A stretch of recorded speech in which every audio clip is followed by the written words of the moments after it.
Le réseau Canopé, la direction territoriale Montpellier-Toulouse, nouvelle région Occitanie, de laquelle nous faisons partie, et l'équipe de l'atelier Canopé 66 Perpignan sont ravis de vous accueillir à cette 37e journée des ressources éducatives.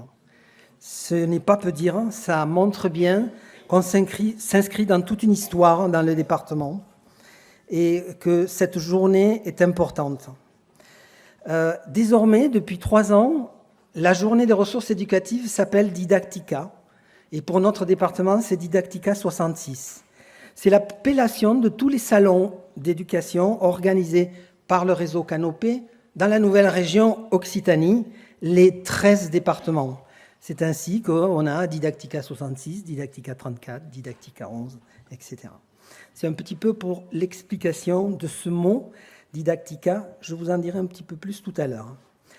Cette journée, elle est placée sous le signe de la création et de l'accompagnement pédagogique qui, comme vous le verrez sous la dénomination Didactica, ou le logo Didactica, qui n'est pas ici à l'écran, est la maxime du réseau Canopé. Création et accompagnement pédagogique du monde de l'éducation. C'est un petit peu, quelque part, une exception culturelle française, en ce sens que nous dépendons bien évidemment, nous sommes sous tutelle du ministère de l'Éducation nationale, nous créons des ressources, et quand je dis nous, c'est vous, les enseignants de la maternelle à la terminale produisent des ressources pédagogiques pour les enseignants de la maternelle à la terminale. Et ces ressources servent aussi à l'accompagnement pédagogique des enseignants et de leur travail dans les classes.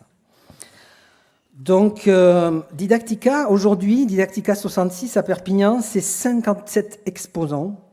C'est, selon les années, entre 6 et 10 conférences ou ateliers multiples et divers, et près de 1000 visiteurs chaque année qui se rencontrent pour échanger, partager et travailler ensemble sur les dernières nouveautés de l'éducation.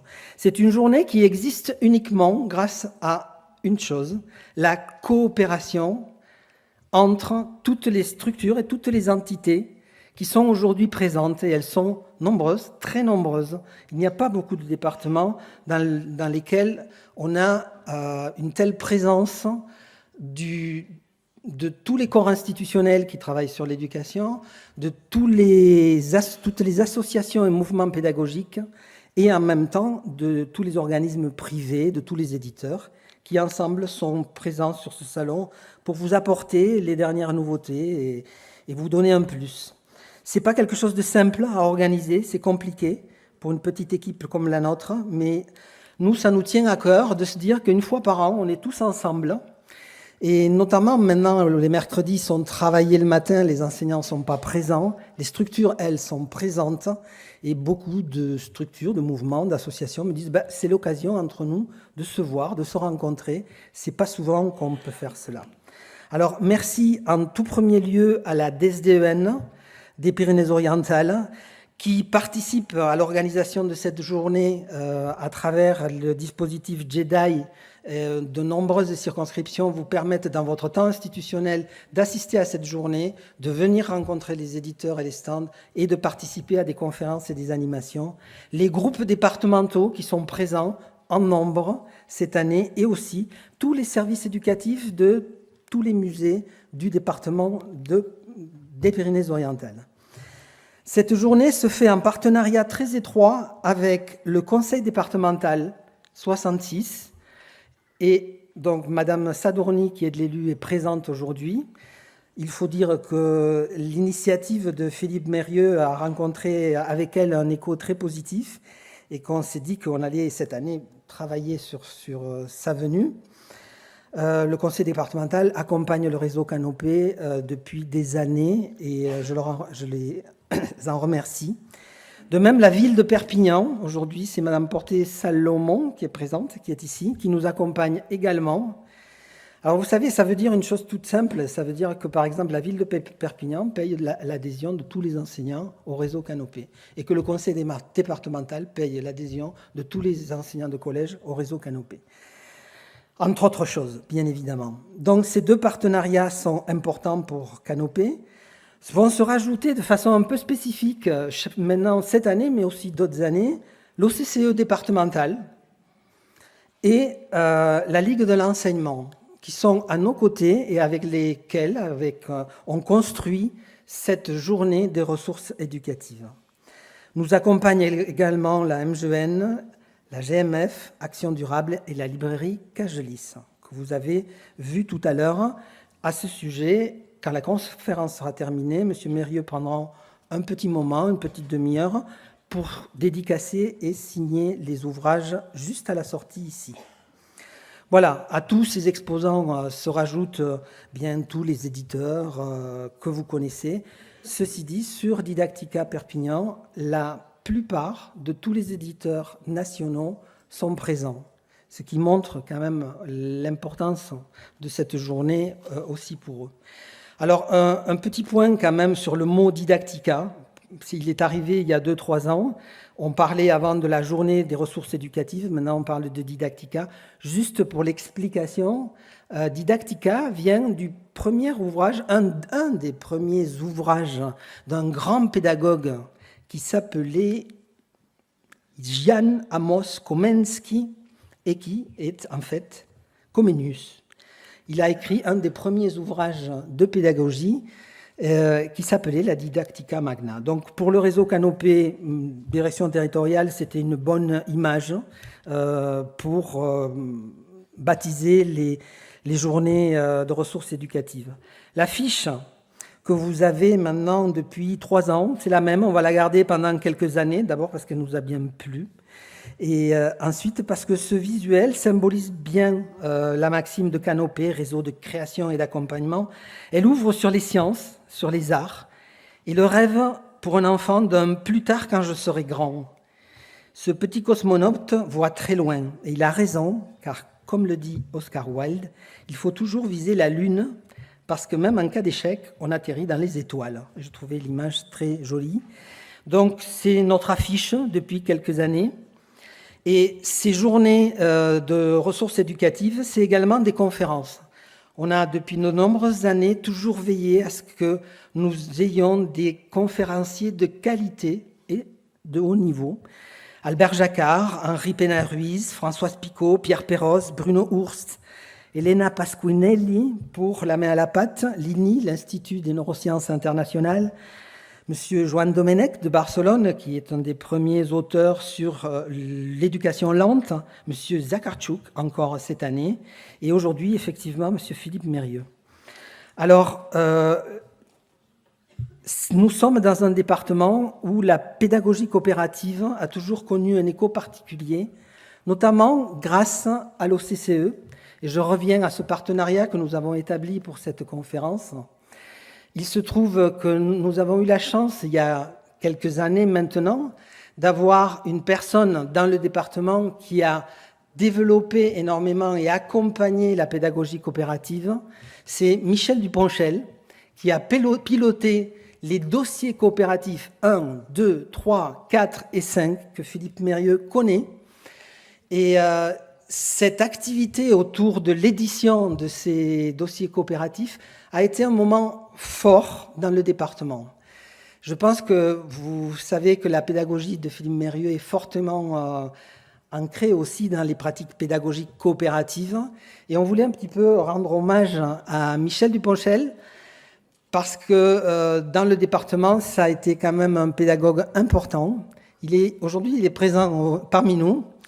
Et on voudrait lui offrir, de la part de l'ancienne présidente de l'OCCE, Annie Fournols, un petit bouquet de fleurs rouges.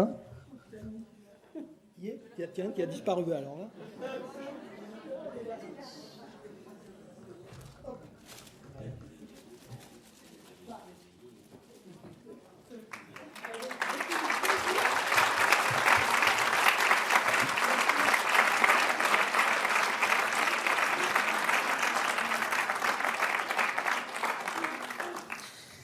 Voilà, merci Michel.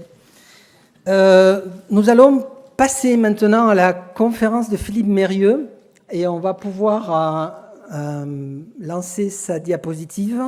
L'intitulé, c'est Éthique et éducation. Elle fait référence. Vous l'avez eu dans le courrier quand on vous a présenté la conférence de Philippe Mérieux, à une conférence qui a été faite il y a 9 ans maintenant par Albert Jacquard, qui nous a quittés et qui portait sur cette thématique. Moi, ça m'a toujours paru intéressant d'inviter un autre grand pédagogue à évoquer ce sujet et que l'on puisse un peu mettre en relation ces deux conférences. La conférence d'Albert Jacquard est présente sur le site de Canopée. On vous avait demandé si vous pouviez la réécouter, mais sinon, elle est toujours en ligne, vous pouvez toujours l'écouter. Et donc, la conférence de Philippe Mérieux sur cette même thématique, 8 ans plus tard, ça nous a paru être quand même quelque chose d'important.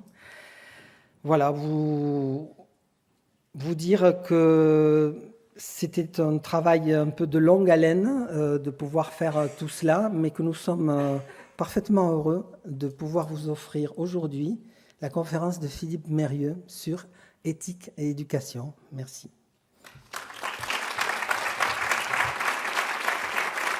Bonsoir à toutes et à tous.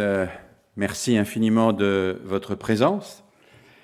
Je suis évidemment très honoré de cette invitation, très heureux de m'associer à une manifestation qui est placée doublement sous le signe de la coopération et le partenariat entre tous les organisateurs et tous ceux et toutes celles qui contribuent à ce salon professionnel, et puis la coopération telle qu'elle a été portée en tant qu'idéal pédagogique par Michel, entre autres, et puis par tous les militants de l'OCCE, et plus largement par beaucoup des enseignants et des enseignantes qui sont ici.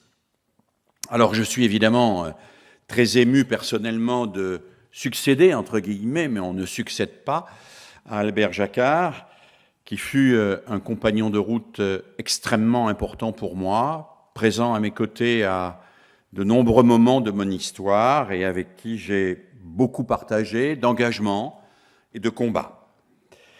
Et puis je suis un peu inquiet de devoir traiter d'un sujet qui n'est pas un sujet libre, là, pour le coup, mais un sujet imposé, puisque M. Rodriguez m'a demandé très précisément de reprendre le titre qu'il avait proposé à Albert Jacquard, Éthique et éducation. C'est un titre difficile. Moi-même, j'ai utilisé ces deux mots, pratiquement, en sous-titre d'un de mes ouvrages paru en 1991, qui s'intitulait « Le choix d'éduquer », sous-titré « Éthique et pédagogie ». Ce n'est pas tout à fait éthique et éducation, mais ça n'est pas très éloigné. 91, ça fait plus de 25 ans.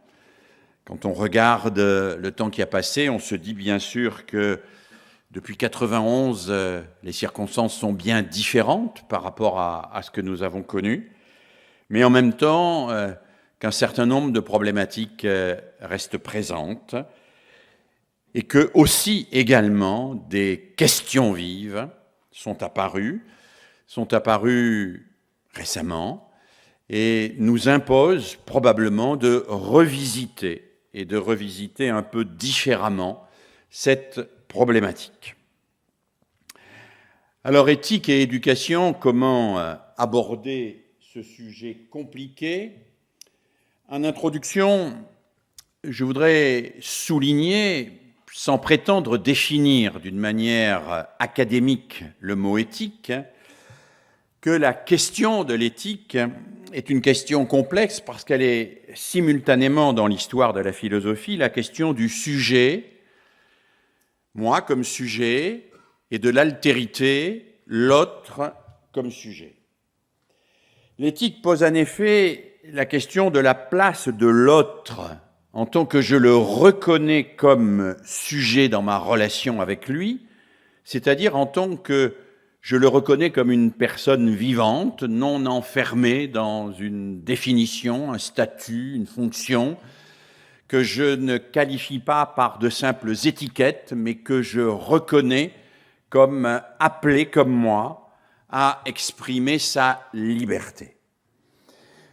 Reconnaître l'autre comme sujet, ça n'est pas évident, c'est le moins qu'on puisse dire, dans un contexte d'une technologie très instrumentale, où certains d'entre nous ont parfois le sentiment de n'être que des moyens de remplir des cases dans des tableaux Excel.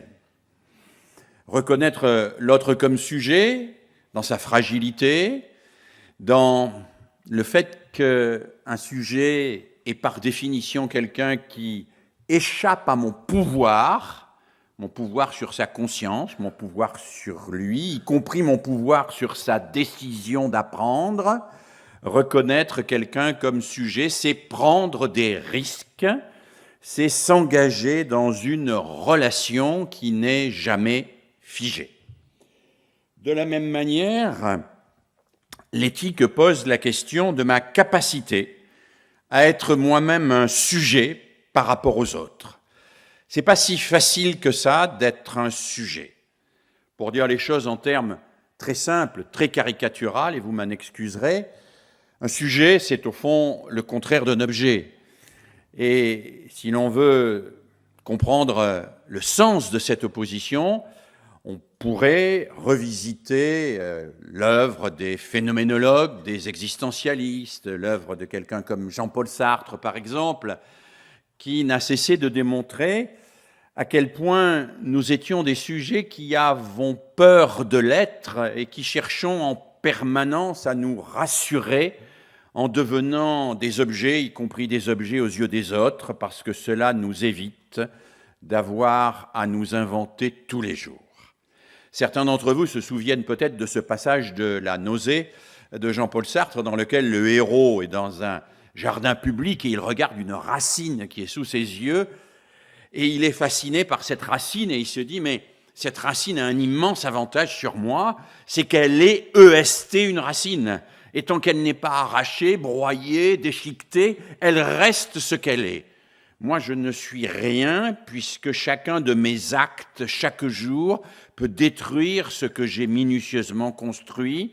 Moi, je ne suis rien parce que chaque jour, je peux prendre des décisions qui anéantissent ce que j'ai déjà fait et parce que chaque jour, je dois inventer comment être à la hauteur de ce que je voudrais faire, comment être à la hauteur de ce que le monde attend de moi.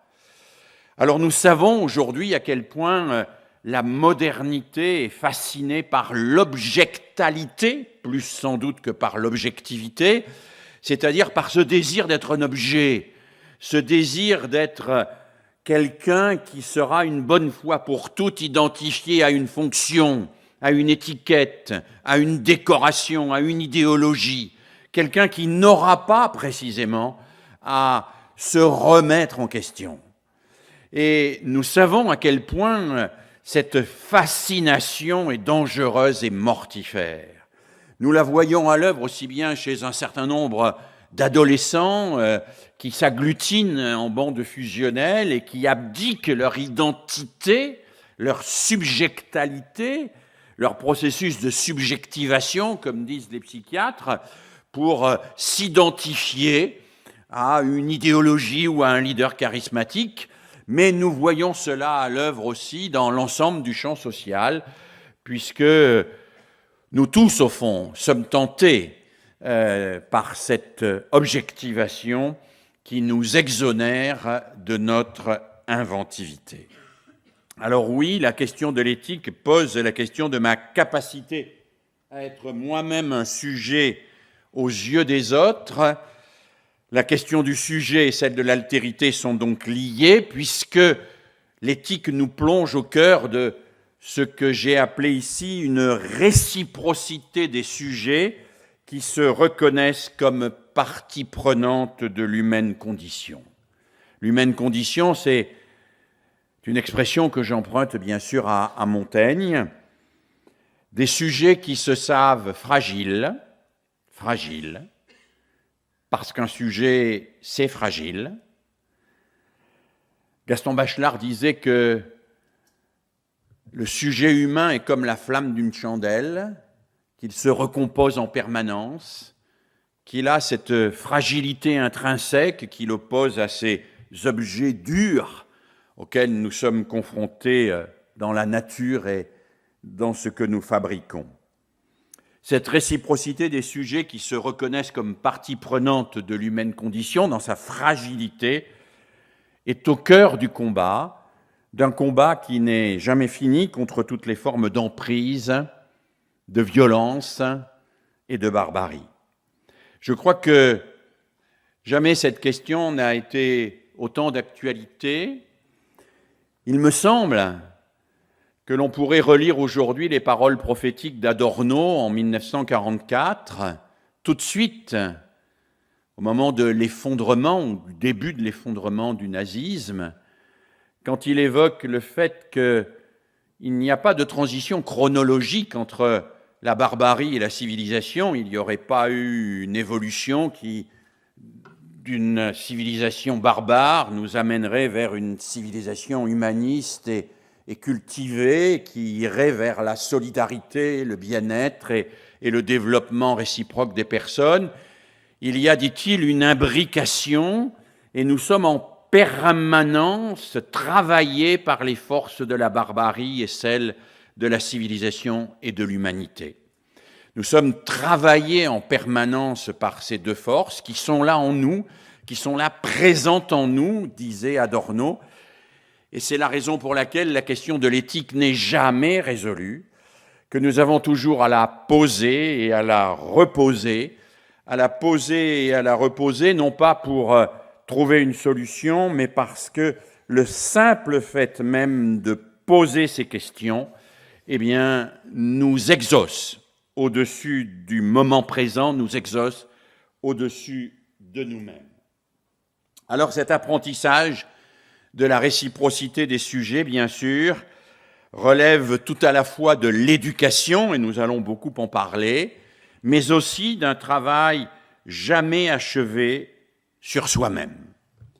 Et cela parce que être sujet ne va pas de soi et nécessite, dit le philosophe Vladimir Yankelevitch, du courage. C'est tellement plus facile de s'identifier à un leader charismatique ou d'abdiquer sa liberté de penser ou de se réfugier derrière sa fonction hiérarchique ou statutaire. Oui, il faut le courage d'être soi, le courage de ne pas se laisser définir par d'autres que nous, le courage de penser par soi-même, comme le disait le philosophe Emmanuel Kant quand on lui demandait de définir les Lumières et qu'il répondait à la question « Qu'est-ce que les Lumières ?» La formule latine « sapere aude » « Ose penser par toi-même. Ose penser par toi-même. Ose te poser la question de ce que tu dois penser et de ce que tu dois devenir. » Alors oui, cette question-là est une question qui relève plus que jamais de l'éducation et de la société tout entière, parce que être un sujet nécessite de traiter à la fois soi-même comme un autre, se voir comme un autre, comme disait Paul Ricoeur, pour avoir ce regard décentré sur nous-mêmes et de traiter l'autre aussi comme un autre soi-même, capable de souffrir comme je souffre, d'avoir en face de l'autre les mêmes inquiétudes, les mêmes peurs que celles qu'il a, de partager avec lui les mêmes problématiques. Il y a là, au cœur de l'éducation, évidemment, un enjeu fondamental. Et je voudrais vous proposer, pour traiter de cet enjeu, 3 séries de remarques. Première série de remarques, je vais tenter de contextualiser le problème qui m'a été posé par monsieur le directeur. Pourquoi est-il si difficile de penser par soi-même aujourd'hui et donc d'accéder à cette question de l'éthique dont nous parlons? Deuxième série de remarques, je vous montrerai que même si c'est plus difficile aujourd'hui, cette question du sujet a depuis toujours été au cœur de l'interrogation pédagogique. Et enfin, dans une troisième série de remarques plus opérationnelles, plus en prise sur vos pratiques directes, j'essaierai de vous montrer comment on peut aider un sujet à émerger, non pas contraindre, mais aider un sujet à émerger, et qu'il y faut pour cela un projet, des dispositifs et une attitude. Première série de remarques, pourquoi est-il si difficile de penser par soi-même aujourd'hui, et en particulier quand on est un enfant, un adolescent, un jeune adulte? Alors c'est assez paradoxal parce que ce qui caractérise la modernité, c'est la fin des sociétés qu'on appelle holistiques, c'est-à-dire les sociétés dans lesquelles il y a une sorte d'évidence des pouvoirs auxquels chacun se soumet. Les sociétés holistiques, c'est les sociétés dans lesquelles vous n'avez pas à vous demander ce que vous ferez comme profession, ni même qui vous prendrez comme compagnon. La société le décide pour vous. Quant à vos goûts, votre engagement idéologique ou politique, là encore, la société le décide pour vous. Et ne parlons pas du choix de l'école de vos enfants, a fortiori de l'enseignant ou de la méthode pédagogique. Tout cela est décidé par la société, une société qui dit le bien à notre place et qui, d'une certaine manière, ne permettait pas encore l'émergence de ce que les philosophes appellent l'individu et de ce qu'on désigne aujourd'hui sous le nom d'individualisme. Nous sommes devenus, nous dit Marcel Gauchet, métaphysiquement démocrates. Alors j'aime bien l'expression parce qu'elle est à la fois juste sur le plan philosophique et elle marque la limite de notre démocratie. Il ne dit pas politiquement démocrate. Peut-être avons-nous quelques progrès à faire pour devenir politiquement démocrate, mais nous sommes devenus métaphysiquement démocrates au sens où aucun d'entre vous, aucun d'entre nous n'accepterait que l'on décide à sa place de son avenir professionnel, de son conjoint, de ce qu'il doit penser, de ce qu'il doit faire demain, mais aussi du programme qu'il doit regarder ce soir à la télévision ou de la manière dont il doit utiliser ses loisirs. Quoique pour le programme de télévision de ce soir, il y a quand même une pression sociale assez forte. Pour le foot. Alors, redevenons sérieux. La caractéristique des sociétés holistiques, c'était qu'il y avait un bien commun qui n'était pas discutable et discuté, qui était incarné par une institution et par des personnes. Ce bien commun faisait que les représentants de ces institutions représentaient le bien commun et donc n'étaient pas remis en question. Moi, quand je suis entré à l'école, j'y suis entré comme aujourd'hui j'entre dans un avion. C'est-à-dire qu'on a bouclé pour moi la ceinture de sécurité et ni mes parents, ni mes cousins, ni quiconque, ni même mon médecin, ni un psychologue ici ou là, n'avait la moindre velléité d'aller donner des conseils au pilote. Le pilote était dans sa cabine de pilotage, il pilotait très bien, tout le monde consentait à ce qu'il pilote et à ce qu'il pilote seul.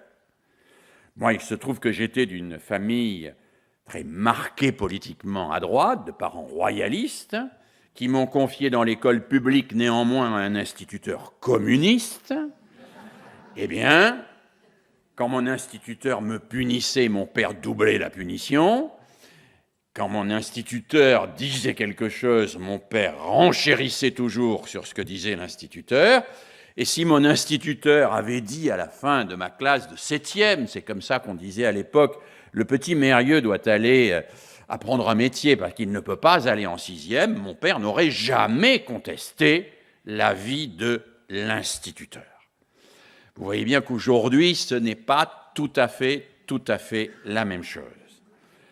Il y a dans l'avion une foule de passagers qui détachent leur ceinture de sécurité et qui frappent à la porte de la cabine de pilotage pour expliquer que là, il faut mettre les gaz, que là, il faut virer sur l'aile, que là, il faut prendre les courants ascendants et que la méthode de pilotage n'est peut-être pas exactement celle qui convient au passager machin, sauf que le passager truc a une autre méthode aussi à proposer et que finalement, le pilote ne sait plus où donner de la tête.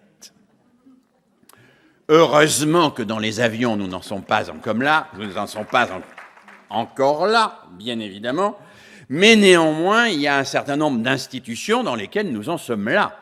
L'école n'est pas la seule à être frappée. Vous n'êtes pas les seuls à être frappés par les demandes multiples des parents, des travailleurs sociaux et de toute une série d'agents qui tournent autour de vous. Les fonctionnaires de la justice sont de la même manière assaillis, comme le système de santé fait lui-même l'objet de suspicions permanentes et réciproques. Et donc, nous sommes dans une crise de ce qu'on pourrait appeler le bien commun. Nous n'avons plus confiance dans le fait qu'il existerait un bien commun au nom duquel on pourrait s'opposer à nos intérêts individuels. Moi, quand mon père renchérissait sur ce que disait mon instituteur, c'est parce qu'il était convaincu que malgré leurs différences idéologiques, malgré leurs différences sociales, eh bien, l'instituteur incarnait un bien commun qui n'était pas discutable. Eh bien, nous ne savons plus aujourd'hui où est ce bien commun. Il reste très largement introuvable. Et l'absence de ce bien commun qui reste introuvable aboutit à la montée simultanée de deux phénomènes qui sont l'individualisme et le communautarisme. Le bien commun, c'était ce qui nous réunissait, au-delà de nos familles, au-delà de nos lieux d'habitation, au-delà de nos sensibilités même, et qui faisait qu'on ne se sentait pas seul, on était ensemble et on participait en quelque sorte, y compris par son acceptation des normes, à une œuvre collective. En l'absence de ce bien commun, eh bien, on voit monter les intérêts individuels, on voit monter les demandes qui sont parfois schizophrènes. On le voit très bien dans le domaine scolaire sur des questions comme celle de la mixité sociale, par exemple. Quand on regarde un peu les enquêtes, on s'aperçoit que la quasi-totalité des parents, surtout quand ils sont dans le courant humaniste, se veulent partisans de la mixité sociale, mais la préfèrent pour les enfants des autres que pour les leurs. Nous sommes schizophrènes parce que nous savons qu'il y a probablement des valeurs, mais que parfois nous nous exonérons de les mettre en pratique parce que nos intérêts personnels et individuels nous apparaissent contraires à ces valeurs à ce moment donné-là. Alors, cet individualisme, c'est aussi la solitude et c'est aussi simultanément la montée du regroupement en petites communautés, la montée de ce que les sociologues appellent les ghettos, pas seulement les ghettos de pauvres, mais aussi les ghettos de riches, les ghettos de ceux qui pensent pareil, les ghettos de ceux qui s'habillent pareil, les ghettos de ceux qui ont les mêmes représentations de ceci ou de cela et qui se retrouvent dans les mêmes idéologies. L'absence d'un bien commun national, a fortiori international, nous renvoie à la solitude, et la solitude n'est pas l'opposé du communautarisme. Le communautarisme et la solitude sont profondément imbriqués et liés. La peur d'être seul face à la complexité du monde, la peur d'être seul face à des institutions qu'on considère comme aveugles à nos propres intérêts, la peur d'être seul face à un univers qui nous apparaît technocratique, cette peur d'être seul provoque ces replis communautaires où on se resserre les uns contre les autres pour avoir chaud et pour avoir le sentiment de pouvoir exercer un tout petit peu de pouvoir contre les monstres froids. Alors tout cela aboutit aussi au développement de ce que j'appelle les phénomènes d'emprise. L'emprise sur les esprits, elle est considérable aujourd'hui. Elle a changé. Ce n'est pas la même emprise que celle que nous connaissions. On parle parfois de crise de l'autorité en France. Mais moi, je crois qu'il n'y a pas de crise de l'autorité. Par exemple, je ne sais pas si c'est venu jusqu'ici à Perpignan, mais je pense que oui. L'an dernier, en 2016, entre le 24 juin et le 7 juillet, plus de 95% des enfants de 8 à 15 ans se sont mis à chercher des Pokémon. On ne peut pas parler de crise de l'autorité quand, d'une manière aussi massive, tout le monde se met à obéir à la même injonction, sans discuter. Alors évidemment, ça nous embête parce qu'on préférerait qu'ils obéissent à d'autres qu'à Monsieur Nintendo. Bon. Reste que c'est Monsieur Nintendo qui exerce aujourd'hui l'autorité. Et que cette autorité, elle n'est pas moins forte que l'autorité qu'exerçait jadis le père de famille, le curé, le secrétaire de la cellule du Parti communiste, ou que sais-je encore. Elle est plus forte parce qu'elle est complètement reprise par toute une machinerie publicitaire et commerciale dont la puissance est décuplée par le pouvoir médiatique des technologies. Et puis ces phénomènes d'emprise, on les voit à l'œuvre dans les groupes. Moi, je les ai étudiés, par exemple, dans les groupes d'adolescents de ce qu'on appelle, sans doute d'une manière un peu ironique ou en tout cas inadaptée, nos cités. C'est-à-dire là où précisément ne règne pas la règle démocratique qui présidait à l'organisation de la cité grecque. Eh bien, quand j'ai écrit un article pour décrire ces comportements dans le domaine du déplacement géographique, comme dans le domaine des goûts, des succès ou des insuccès scolaires, mais aussi des aventures affectives de ces adolescents, j'ai appelé cet article « L'effet Jokari ». Alors, aucun d'entre vous n'est assez âgé dans la salle pour se souvenir de ce que c'est qu'un Jokari, mais il faut donc que je le rappelle, en particulier pour ceux qui l'auraient oublié ou qui n'en auraient jamais entendu parler. C'est un plot de bois sur lequel il y a une élastique, et au bout de l'élastique, il y a une balle. Alors, quand vous frappez la balle, évidemment, la balle revient toujours puisqu'elle est attachée par une élastique. Et plus vous la frappez fort, plus elle va loin, mais plus elle revient vite et elle revient fort, évidemment. C'est le principe du Jokari.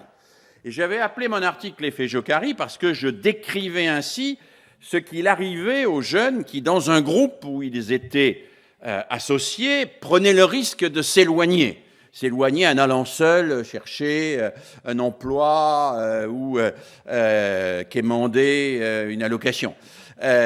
S'éloigner en changeant de relation au travail scolaire, par exemple en se mettant à aimer la poésie, s'éloigner en n'aimant pas la musique labellisée par le groupe, en ne s'habillant pas comme le groupe, etc.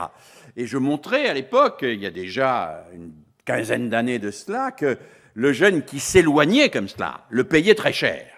Parce que le groupe, en réalité, lui donnait à la fois une identité et une sécurité, mais à un prix colossal qui était l'abdication de sa liberté. On lui donnait la sécurité, on lui donnait l'identité, mais on lui disait « ta liberté maintenant c'est fini ». Et c'est ça l'emprise à laquelle nous assistons aujourd'hui, et c'est ça qui fascine un certain nombre de nos concitoyens. D'une certaine manière, c'est la peur de la liberté qui est au centre, je crois, d'un certain nombre de phénomènes sociaux que nous pouvons observer. Et face à des adolescents à qui on donne, dans un groupe fusionnel, à la fois de la sécurité et de l'identité à condition qu'ils aliènent leur liberté, est-ce que nous sommes capables, nous autres adultes, dans les mouvements d'éducation populaire, dans ce que proposent les cités, les villes, dans ce que proposent les départements, les régions, est-ce que nous sommes capables d'organiser des lieux où il y ait à la fois la possibilité de se donner une identité, d'être en sécurité et de garder sa liberté. C'est un sacré défi. Parce que si nous ne construisons pas ces lieux-là, où on peut conjuguer, avoir une identité en faisant partie d'un groupe, avoir une sécurité en étant protégé par ce groupe, mais aussi garder sa liberté, si nous ne proposons pas cela, et si nous ne sommes pas capables de convaincre que c'est cela qu'il faut proposer aux jeunes, eh bien, ils iront bien évidemment là où ils n'auront pas à être sujets, là où ils pourront redevenir objets sans avoir besoin de ce courage d'être soi dont je parlais tout à l'heure, ils se laisseront entièrement phagocytés dans des phénomènes d'emprise qui peuvent prendre des formes extrêmement diverses, des formes commerciales, je vous parlais des Pokémon tout à l'heure, des formes évidemment, et vous y pensez, religieuses, mais des formes aussi claniques, au sens de regroupement clanique autour de tel ou tel totem, de tel ou tel sport, de telle ou telle vedette, par exemple. Alors voilà un phénomène qui me semble une des caractéristiques majeures de notre modernité. Ce qui rend aussi dans notre modernité la question difficile, c'est le changement, et là, tous les enseignants que vous êtes, vous l'avez observé, du statut de l'enfant. Comment expliquer cela sans apparaître être caricatural ? Peut-être en faisant référence aux travaux d'un sociologue, démographe, philosophe important, décédé il y a quelque temps, auteur d'un ouvrage que je trouve très fort, qui s'appelle « Le recul de la mort », Paul Lyonnais. Paul Lyonnais s'interroge sur ce qui a bouleversé la relation éducative au sens large, pas scolaire, éducative. Et il se dit, qu'est-ce qui, au fond, a bouleversé la relation éducative de manière radicale depuis l'origine de notre espèce? Et il apporte une réponse curieuse, qu'il ne faudrait pas que vous compreniez de travers. Il dit, c'est la contraception. C'est que ce qui a eu un effet très positif pour la libération de la femme a eu des effets éducatifs que nous n'avons pas nécessairement vus et dont nous n'avons pas pris complètement la mesure. Parce qu'au fond, qu'est-ce que ça veut dire, la contraception ? Ça veut dire que la quasi-totalité des enfants que nous scolarisons dans nos classes sont des enfants qui ont été désirés. Bon, c'est très bien. Et personne ne veut revenir en arrière. Mais ça change tout. Parce que quand vous avez des enfants et qui viennent comme ci, comme ça, vous avez un devoir, c'est de faire leur bonheur. Quand vous désirez un enfant, c'est lui qui a un devoir, c'est de faire votre bonheur. Ça change tout. Vous donnez à l'enfant un pouvoir terrible. Il a le pouvoir de faire votre bonheur. Et il le comprend, il le sent très vite, parce qu'il est d'une intuition fantastique. Il sait très vite que vous avez un désir fantastique d'être aimé par lui, et que pour être aimé par lui, vous finirez par faire ce qu'il demande. Et que si vous ne faites pas ce qu'il demande, d'autres le feront. Parce que l'enfant, il est très astucieux, et il sait faire monter les enchères. J'étais, il y a quelques semaines, dans un train, et dans le compartiment de ce train, il y avait une petite fille d'environ 7 ans qui demandait obstinément à ses deux parents de lui acheter des baskets qui s'allument. Ses parents ont émis des arguments extrêmement rationnels pour s'opposer à cette demande du type « c'est pas de la bonne qualité, c'est de la camelote, ça sert à rien, etc. etc. » Bon. La petite fille a été très patiente, elle a écouté, probablement une petite fille très sage à l'école, etc., etc. Elle a écouté ses parents, puis au bout d'une dizaine de minutes, elle a dit « c'est pas grave, de toute façon, samedi, je vais chez mamie. »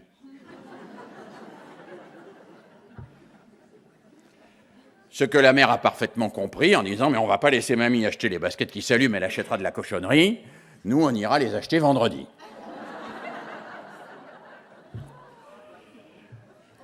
Ça, c'est quand même quelque chose d'assez étonnant. Alors, je ne dis pas que tous les parents fonctionnent comme ça. Je dis que la réalité, c'est que nous avons donné de fait à l'enfant un pouvoir à travers le désir que nous avons de lui et le désir que nous avons qu'il nous satisfasse en nous aimant.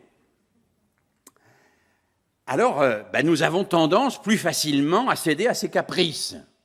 Quand je dis nous, je devrais dire les autres, parce que ceux qui sont titis résistent, évidemment. Nous avons tendance à céder à ces caprices. Au fond, ce n'est pas un phénomène nouveau, le caprice. Le caprice enfantin a été étudié par les psychologues, ils ont appelé ça le narcissisme enfantin, ou par les psychanalystes qui ont appelé cela l'égocentrisme initial. Bon. On sait que l'enfant, quand il naît, il se prend pour le centre du monde et il veut avoir satisfaction tout de suite, tout le temps. Je veux, j'exige, et si on ne me donne pas ce que je veux et ce que j'exige, c'est qu'on ne m'aime pas.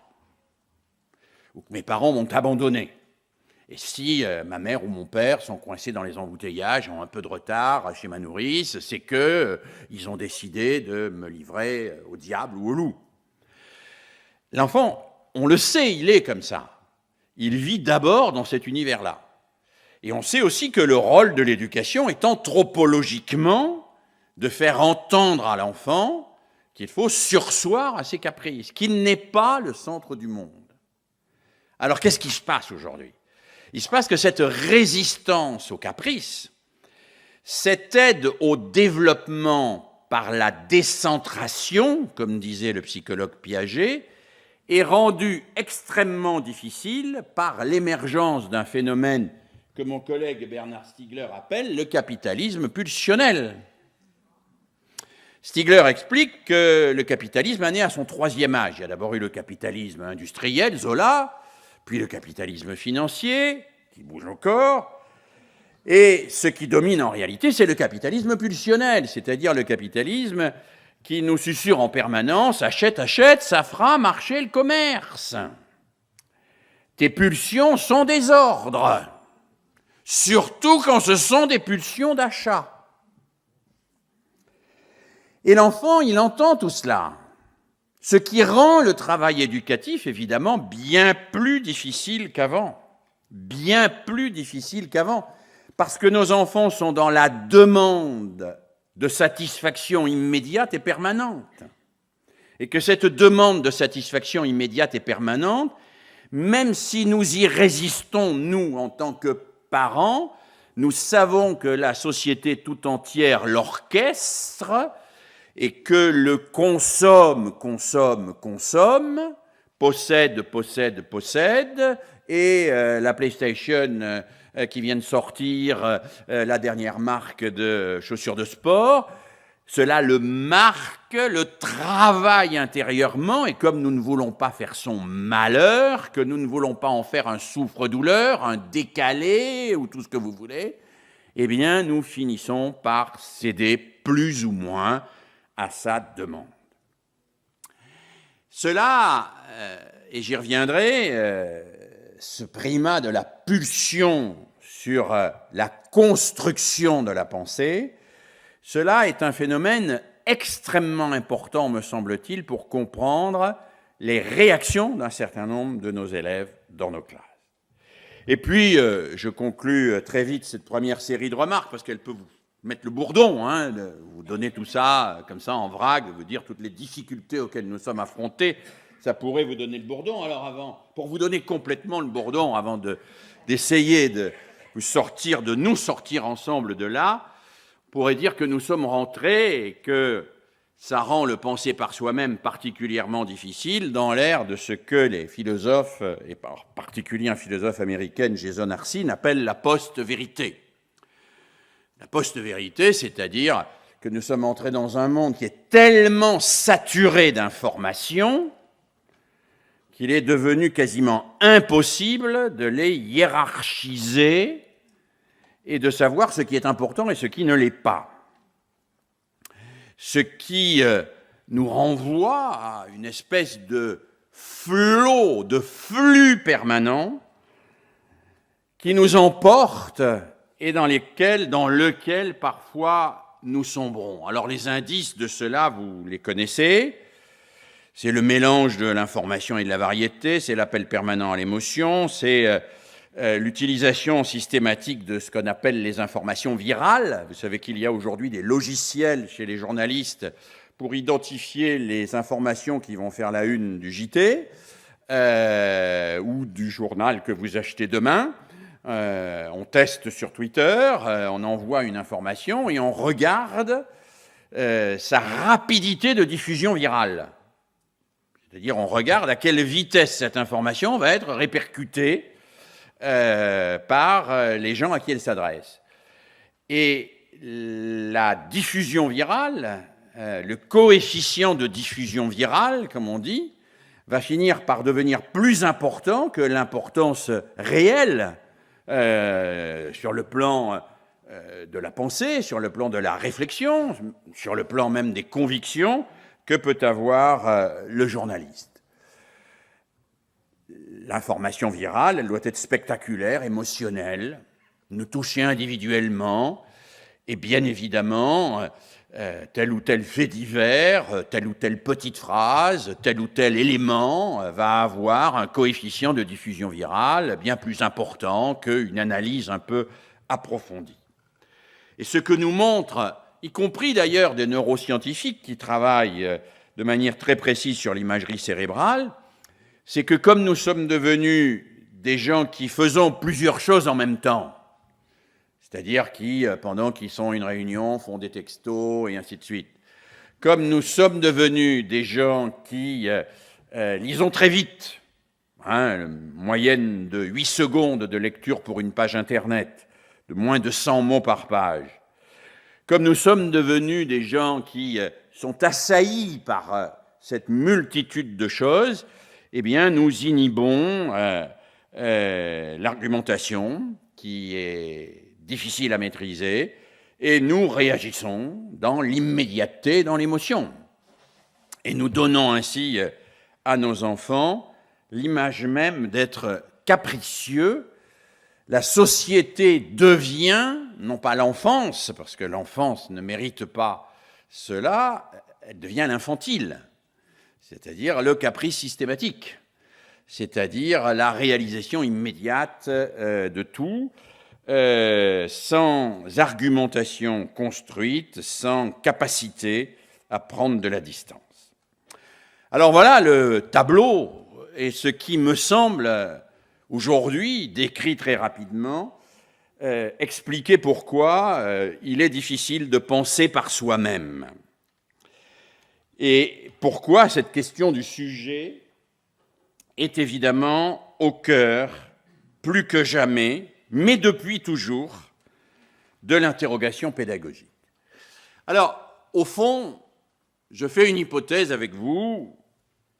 La modernité et tous les phénomènes que je viens de décrire, et qui ne sont qu'une partie émergée de l'iceberg, doivent nous amener à repenser le pédagogique dans ce qu'il a d'essentiel.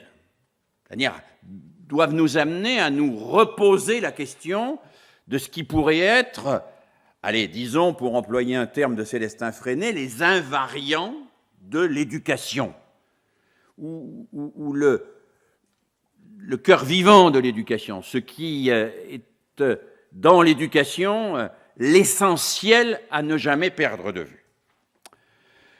Alors pour cela, peut-être faut-il revenir un tout petit peu en arrière et au fond redire des choses relativement simples. Redire quoi? Redire que la pédagogie, l'accompagnement, le mot pédagogie veut dire accompagner, ne veut pas dire instruire, veut dire accompagner, accompagner vers l'adultité, accompagner vers la lucidité, accompagner vers les savoirs. La pédagogie est tout entière et depuis toujours construite sur une contradiction.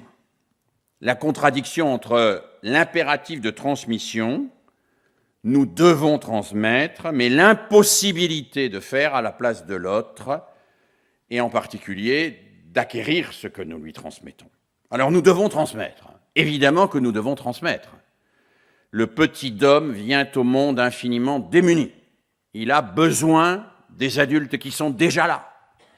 Parce que la caractéristique biologique du petit humain, c'est ce qu'on appelle la néothénie, c'est-à-dire nous sommes des prématurés. Nous naissons avant terme, nous naissons avant que soit stabilisée une multitude de fonctions. Ce n'est pas le cas de l'abeille. L'abeille, elle naît génétiquement royaliste. Nul n'a jamais vu une abeille démocrate exiger de voter pour désigner la reine. Hein?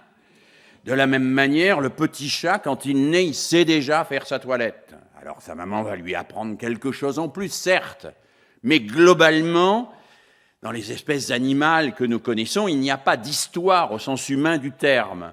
C'est-à-dire que tant qu'il n'y a pas de mutation génétique, les ruches sont organisées de la même manière.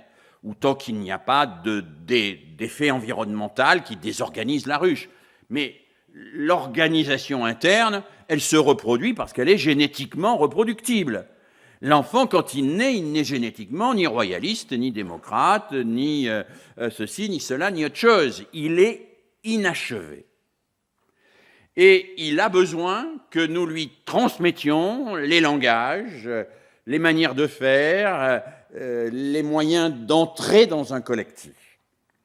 C'est la raison pour laquelle l'homme est le seul être vivant, disait Kant, qui doit être éduqué. Il doit être éduqué parce qu'il est inachevé. Et que cet inachèvement, c'est à la fois sa faiblesse, nous sommes très faibles, physiquement parmi les mammifères, et sa force, parce que cet inachèvement nous permet d'instruire, nous permet de progresser, nous permet de capitaliser et nous permet de transmettre par l'éducation et pas par la génétique ce qui a été capitalisé par les générations anciennes.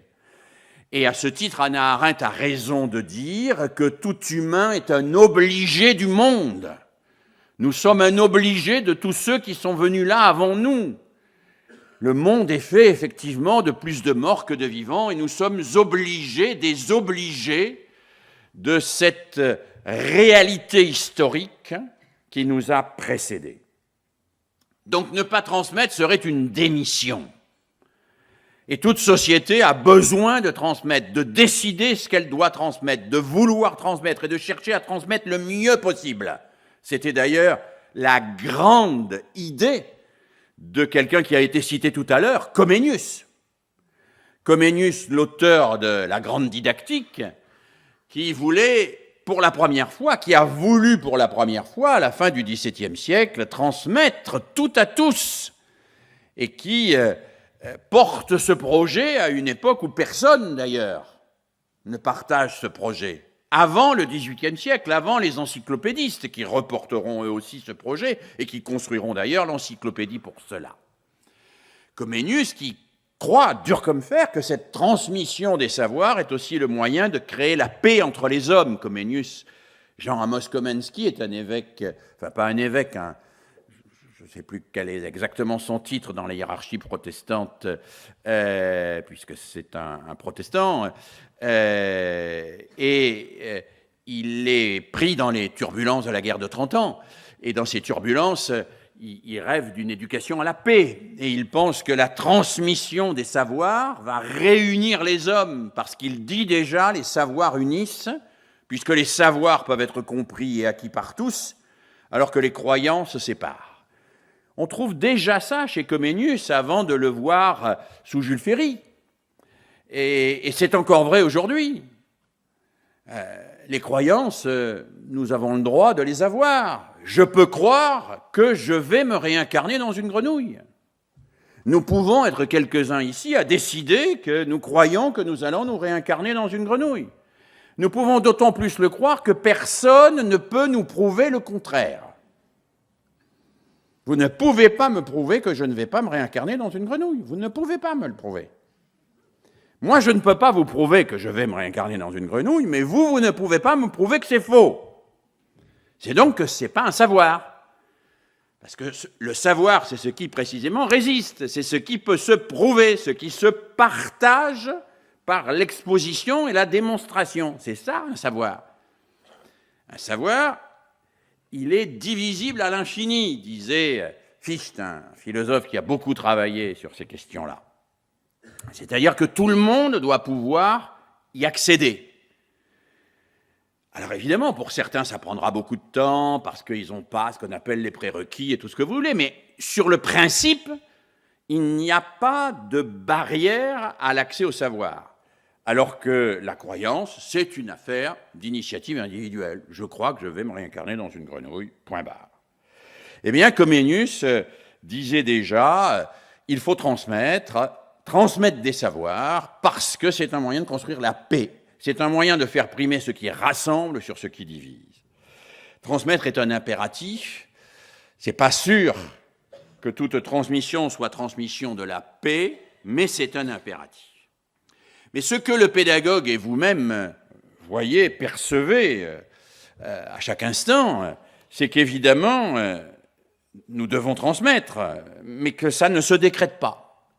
Parce que celui qui apprend est le seul à pouvoir décider d'apprendre. Je ne peux pas apprendre à nager à la place de quelqu'un d'autre.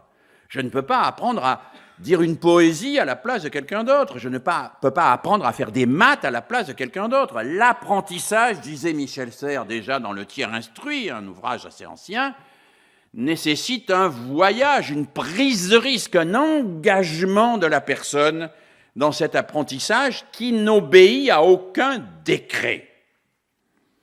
Et voilà une des contradictions sur laquelle nous butons, nous autres, dans nos classes, et qui est au cœur de l'acte pédagogique lui-même, et qui est au cœur de l'éthique et des rapports entre l'éthique et la pédagogie, c'est que l'instruction est obligatoire, mais que l'apprentissage ne se décrète pas.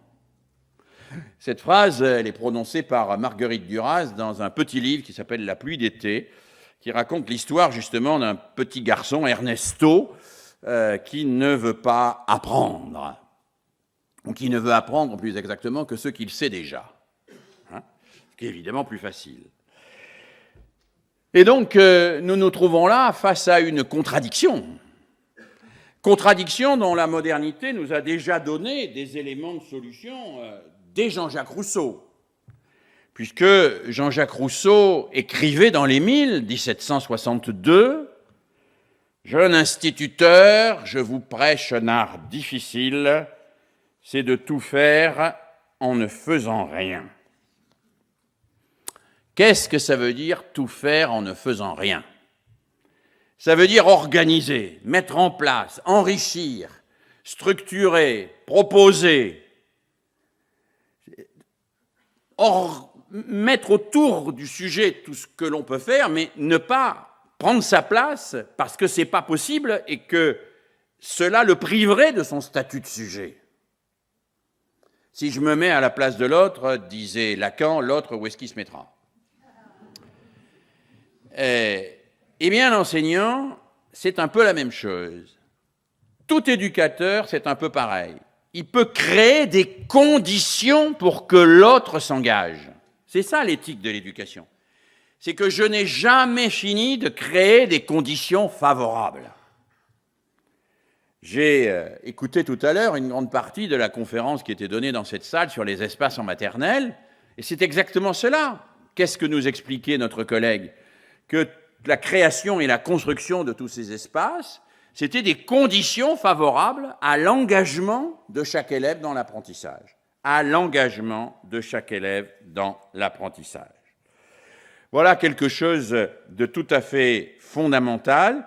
Cet engagement, l'élève en reste le seul responsable, au sens propre du terme, mais je n'ai jamais fini, moi, jamais terminé, de chercher des moyens pour le susciter.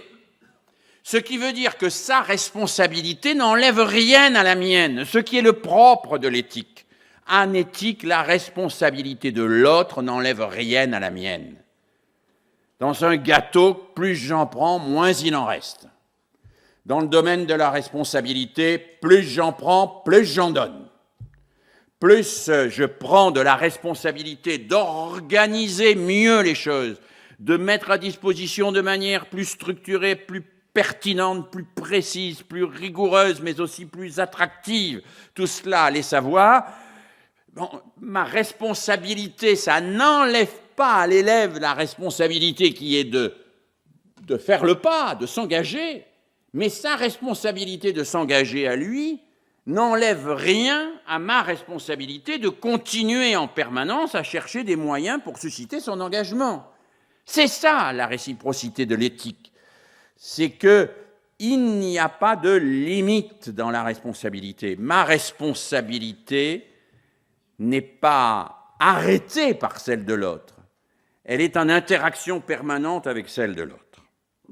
Et c'est dans cette interaction que nous pouvons, troisième série de remarques, que nous pouvons aider à faire émerger un sujet.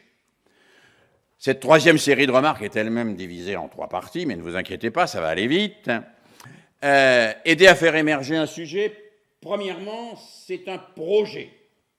Et ce projet, pour moi, c'est d'abord prendre soin de la pensée.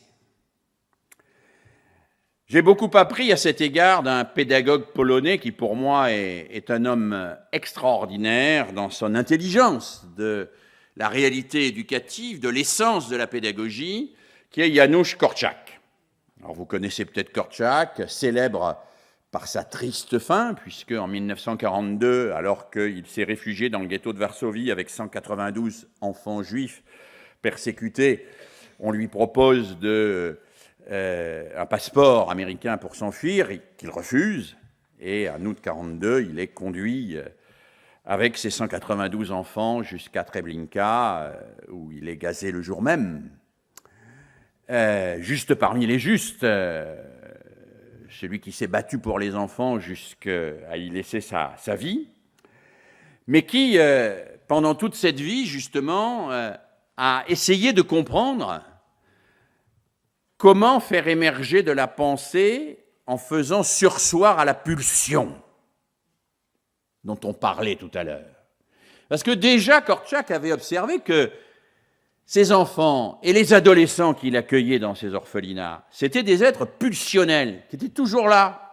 C'est la pulsion, des sortes de ce que mon collègue Francis Imbert appelle des enfants bolides, boilos, ils partent comme des bolides. Hein ? C'est des êtres pulsionnels. Et ces êtres pulsionnels, rien ne peut les arrêter. La moindre chose qui arrive, et hop, ça y est, ça s'enflamme, c'est la guerre. C'est la bataille, c'est les injures, c'est parfois une situation que l'on ne peut plus contrôler.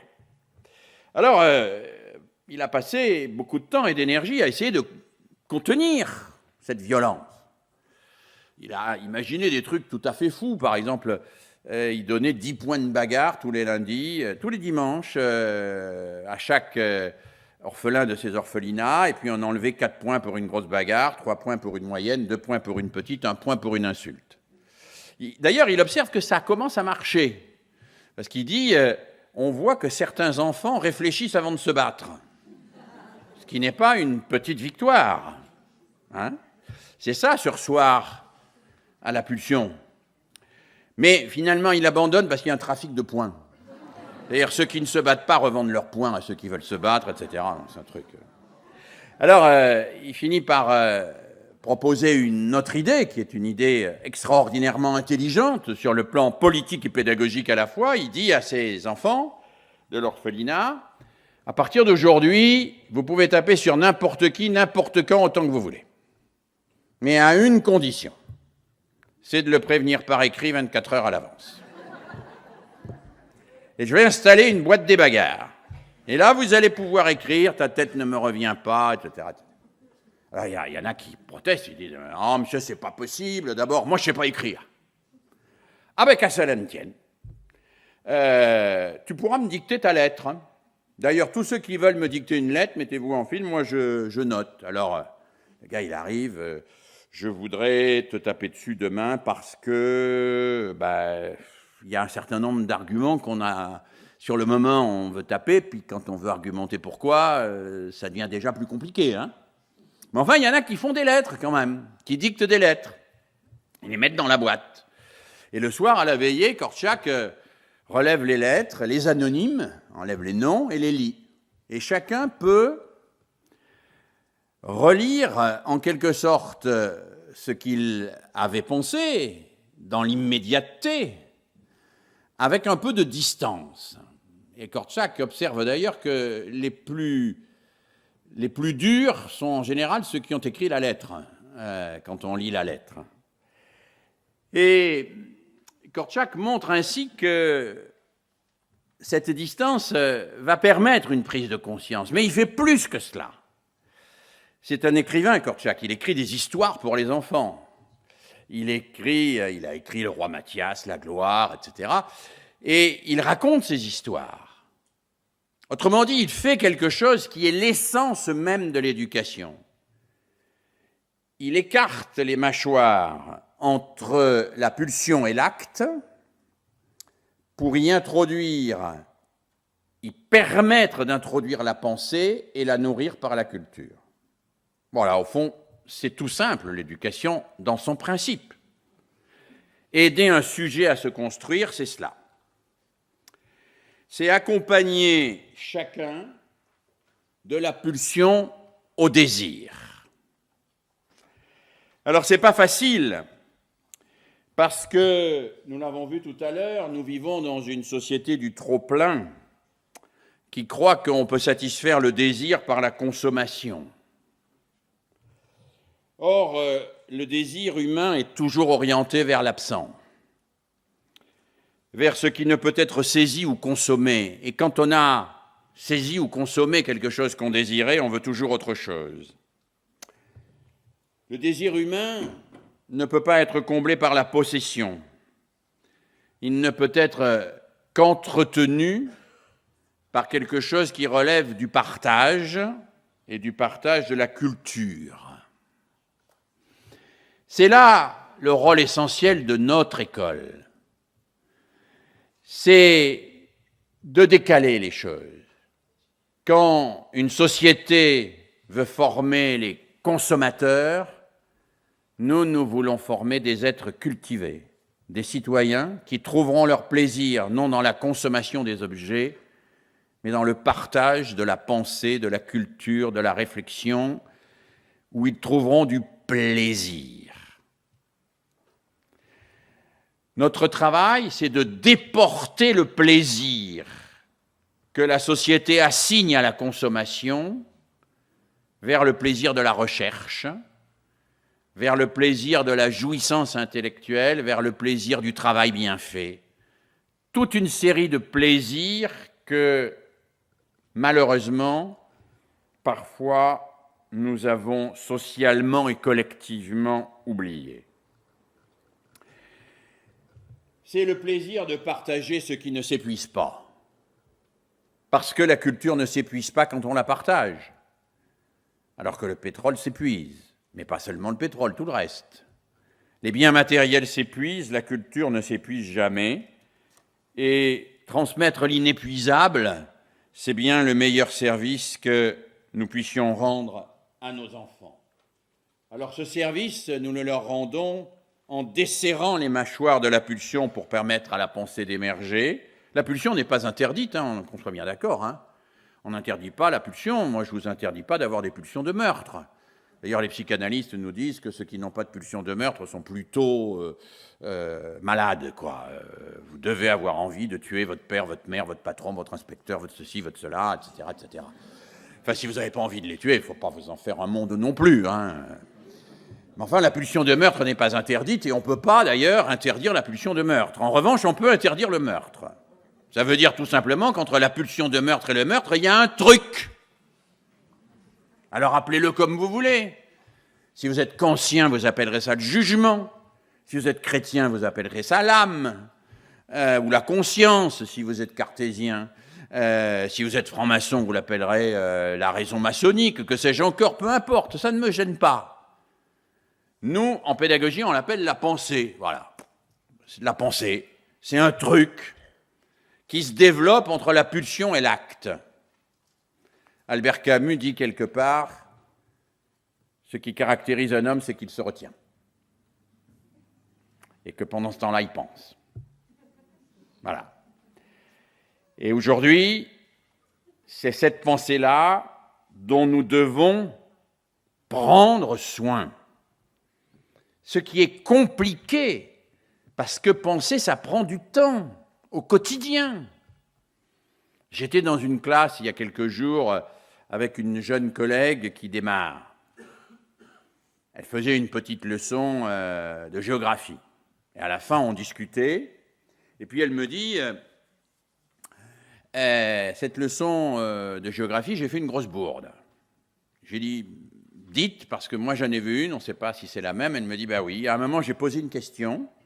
Puis il y a une petite fille, là, au deuxième rang, qui a levé la main, qui a répondu, et je suis passé tout de suite comme si de rien n'était, parce qu'elle avait répondu juste à la question. Et elle me dit, ouais, c'est une grosse bêtise. Je lui dis oui. Et c'est super de l'avoir identifié. Je lui dis, alors qu'est-ce qu'il fallait faire à votre avis? Elle me dit, je pense qu'il aurait fallu que je pose la question, puis que je donne au moins 2 à 3 minutes à tout le monde pour réfléchir. Parce qu'il faut le temps que la pensée s'installe.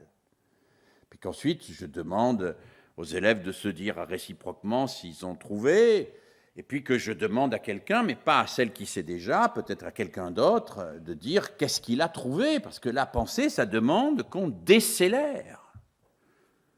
Si vous donnez la prime à la rapidité, premier qui répond juste, on passe à la suite, et les autres, ils pensent quoi? D'abord, est-ce qu'ils pensent? Ils suivent. Ça ne veut pas dire qu'ils pensent. Ils n'ont pas réfléchi, ils n'ont pas construit une réponse à votre question. Donc, décélérer, faire de l'école un espace de décélération est sans doute un des enjeux majeurs au plan éthique. Parce qu'il n'y a pas de sujet possible qui puisse penser sans la temporalité, sans le temps. Pas le temps réel, hein, parce que ce qu'on appelle aujourd'hui le temps réel, c'est l'abolition du temps. Réagir en temps réel, c'est réagir sans prendre le temps. Hein? Et donc, nous avons là tout un travail à faire de rééquilibrage. Prenons du temps.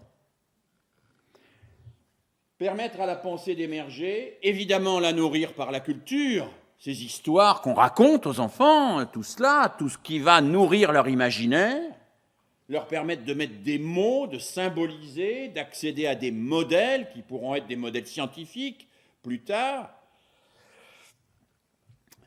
Et pour cela, la pédagogie, c'est l'art des contraintes fécondes, pas des contraintes qui obligent le sujet, mais des contraintes qui permettent au sujet. C'est ce que Korczak disait quand il disait que tout le travail du pédagogue était d'identifier les contraintes qui permettent le développement de la liberté. Dans son dispositif de la boîte aux lettres pour les bagarres, là, il y a une sacrée contrainte, mais cette contrainte, c'est pour construire la liberté, pour permettre aux gamins de penser, pour sortir du pulsionnel, pour sortir de cette espèce de réactivité immédiate qui est le contraire de la liberté, qui est le caprice. La liberté, c'est l'action pensée, c'est l'action sensée, c'est l'action délibérée, c'est l'action dont on connaît les résultats et les conséquences et que l'on fait en connaissance de cause. Et cette pensée-là, elle se construit parce que, non pas on oblige l'enfant à penser, j'ai bien les moyens de te faire penser, mais parce qu'on pose un certain nombre de contraintes qui permettent de desserrer les mâchoires, comme je le disais plus haut, qui permettent de prendre en soi les moyens de penser. Ce que le philosophe Cornelius Castoriadis indiquait comme objectif à la démocratie elle-même, d'ailleurs, quand il disait qu'une démocratie se doit de construire les dispositifs dont l'intériorisation par le sujet ne limite pas mais élargit ses capacités à devenir autonome. Ça peut paraître contradictoire, dispositif autonomie. Pourtant, c'est ça qui est au cœur de ce qu'on appelle par exemple la pédagogie institutionnelle, c'est au cœur de la pédagogie coopérative, c'est au cœur de cette idée que on construit un espace, on organise une situation, et en intériorisant ça, le sujet n'est pas obligé d'abdiquer sa liberté, comme dans l'effet Jokari que je décrivais tout à l'heure. Le sujet trouve des moyens de nourrir sa liberté. il peut enfin s'exprimer, il peut enfin dire ce qu'il a envie, ce qu'il a envie réellement, pas ses caprices. Il peut enfin se projeter dans le futur, etc. Alors, ces dispositifs dont parle Castoriadis, on pourrait les décrire. Pour aider un sujet à émerger, il faut des dispositifs. Les neuroscientifiques ont aujourd'hui très bien décrit le phénomène en étudiant le fonctionnement du cortex frontal. Mon collègue Olivier Houdet a repris une célèbre expérience de Piaget, l'expérience des jetons, qui consiste à prendre 10 jetons que l'on met en ligne, et on les met en 2 lignes, une ligne où les jetons sont très écartés les uns des autres, et une ligne où les jetons sont très resserrés les uns avec les autres. Et on dit au gamin, où est-ce qu'il y a le plus de jetons? Et spontanément, le gamin dit la ligne qui est la plus longue. Parce que, pour lui, la longueur et la quantité, c'est la même chose. Certains gamins vont se mettre à réfléchir. D'autres vont même aller jusqu'à prendre les jetons et les mettre un par un pour vérifier leur nombre. Et on voit sur l'imagerie cérébrale, les gamins qui font ça, c'est parce qu'ils activent le cortex cérébral, que le cortex cérébral inhibe une partie du fonctionnement du cortex interne et renvoie des messages au cortex frontal. On sait le décrire, ça. Alors évidemment, c'est pas parce qu'on sait le décrire qu'on a l'interrupteur. C'est-à-dire qu'on sait comment faire pour, tac, en appui, activer le cortex frontal. Mais on sait décrire ça, et on le voit très concrètement sur tout. C'est-à-dire que les neuroscientifiques le regardent, et y compris quand on fait travailler un enfant sur ses représentations de la graine ou sur n'importe quoi, on voit le moment où le cerveau inhibe la réaction immédiate et prend le temps de vérifier. On le voit. On peut le voir vraiment visuellement. Cette inhibition, c'est un fonctionnement cérébral qu'on sait décrire. Alors, le pédagogue, lui, il fait quoi? Il pratique ce qu'on appelle le sursis. Ce sursis dont parlait Kortchak. Ce sursis dont parle le conseil de coopérative, par exemple. Oui, tu pourras t'exprimer à la réunion de lundi prochain, mais tu t'exprimeras que lundi prochain. Voilà, en attendant, tu mets ton papier dans la boîte. Et tu y réfléchis. Et on trouve là quelque chose d'essentiel et de fondamental pour l'émergence du sujet.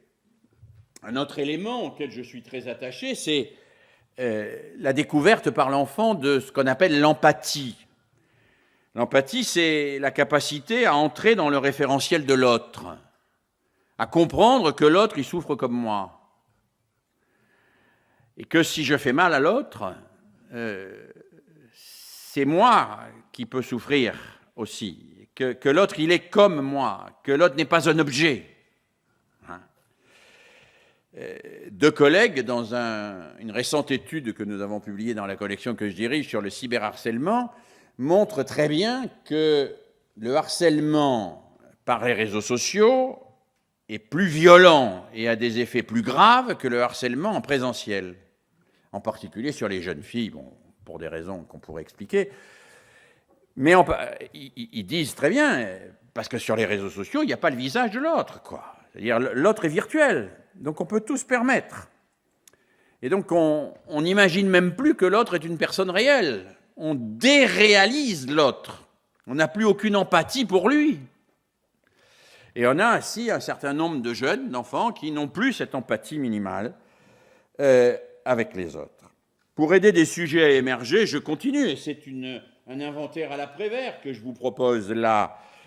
Il y a quelque chose à quoi je crois beaucoup, c'est ce que j'appelle l'historicisation, c'est-à-dire la capacité à faire entendre à l'enfant que les savoirs qu'on lui enseigne ne sont pas des épreuves que l'on aurait inventées de toutes pièces pour les placer sur un parcours du combattant, pour vérifier ses compétences, mais que ce sont des outils d'émancipation construits par les hommes dans leur histoire. Là, j'ai une anecdote que je cite souvent. il y a quelques années, je faisais un travail sur la perception des mathématiques par les élèves, et un jour, un élève de 5e me dit « Moi, les mathématiques, je ne peux pas les voir. » Bon. D'ailleurs, je déteste les profs de maths. Je lui dis « Mais enfin, mais le prof n'est pas responsable. » Enfin, il me dit « Mais comment ça, le prof n'est pas responsable ?» Alors, j'ai essayé de comprendre ce qu'il voulait me dire. Puis, au bout d'un certain temps, j'ai posé une question parce que je commençais à entrevoir. Je lui ai dit, mais à ton avis, qui c'est qui a construit les mathématiques? Il me dit, c'est les profs de maths. Et je lui ai dit, mais pourquoi ils ont fait ça? Il dit, pour savoir si on peut passer en 4e. Alors, il faut que notre institution soit sacrément tordue quand même, pour que le gamin ait le sentiment que ce qui a été un outil d'émancipation fabuleux, quand Pythagore a trouvé son théorème en Égypte avec la corde à nœuds, etc., c'est en réalité devenu pour l'élève une épreuve pour savoir s'il peut passer en classe supérieure. Et il y a un point sur lequel j'ai beaucoup travaillé, où ceci est particulièrement visible, c'est l'accès à l'écrit aujourd'hui. Pour l'immense majorité de nos élèves et même de nos étudiants, écrire est devenu une épreuve parfois psychologiquement quasiment insupportable. C'est une souffrance. Mais bon sang de bois, comment ça se fait que écrire soit une souffrance alors que l'écriture a été inventée par les hommes parce que ça leur donnait une fabuleuse liberté et de fabuleuses jouissances. On a commencé par écrire pour soulager la mémoire, parce qu'on ne pouvait pas tout garder dans sa tête. C'est pour ça que vous faites des listes pour aller au supermarché, parce que sinon, il faudrait vous répéter la liste dans la tête et vous n'auriez plus d'espace mental pour trouver la route. Bon. Et ainsi de suite. Et puis écrire, c'est laisser une trace, c'est pouvoir faire une déclaration d'amour, une lettre d'injure. Puis écrire, c'est même au-delà. Écrire, c'est laisser une trace qui peut-être survivra à notre propre mort. Donc, il y a dans l'écriture une émancipation fabuleuse. Et l'écrit, qui est un outil d'émancipation fabuleux, est souvent vécu par l'enfant comme un outil de soumission. Il faut qu'il se soumette.